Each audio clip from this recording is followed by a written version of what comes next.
Stefano Chiantini, Alice nella città, Il ritorno. Devo dirti che il tuo film mi ha molto colpito perché è un film che si basa molto sui silenzi, che però sono pieni di parole, e sono pieni di parole anche grazie all'interpretazione di Emma, che li riempie con il corpo, con il volto. Volevo sapere com'era stata questa evoluzione dalla carta al set per fare in modo che appunto questo silenzio parlasse.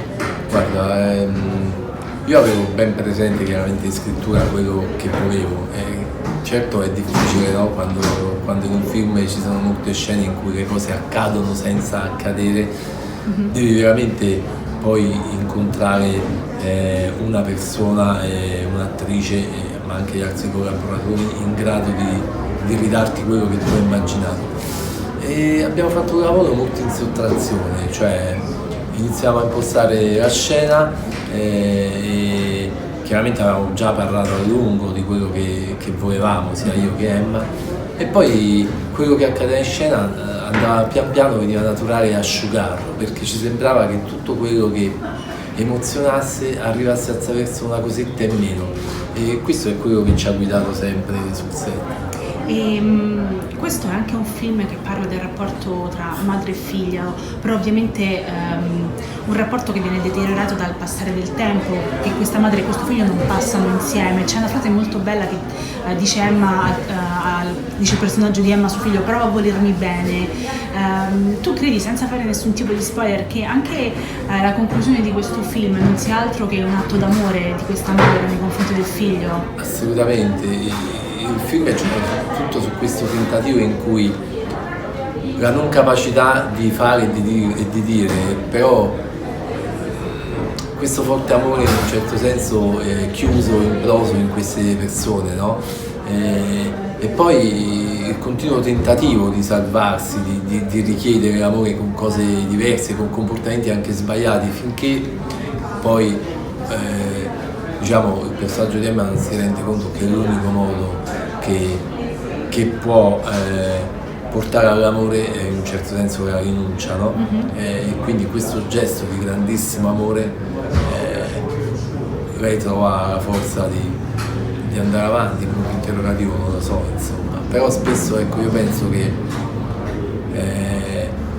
l'amore passi attraverso la negazione, capito?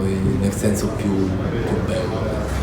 Tra l'altro, mentre lo guardavo, a un certo punto mi ha fatto pensare questo personaggio di Teresa ai personaggi femminili dei Fratelli Dardenne, e per questa epopea che lei vive, no? Volevo sapere se c'erano state delle influenze, delle ispirazioni registiche che ti avevano guidato nella creazione di questo personaggio. Guarda, i Fratelli Dardenne sono forse i registi che più mi piacciono e più non prendo a modello, però veramente il loro cinema mi piace tantissimo, il modo di raccontare, di porsi davanti alle cose, insomma.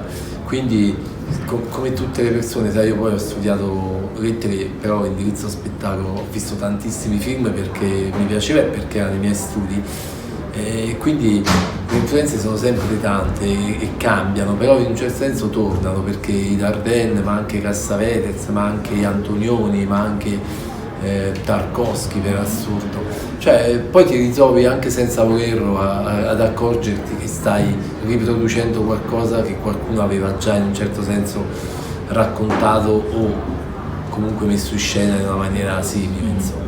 Ultimissima domanda, come è entrata nel progetto Emma e cosa credi che abbia apportato in più a questa storia?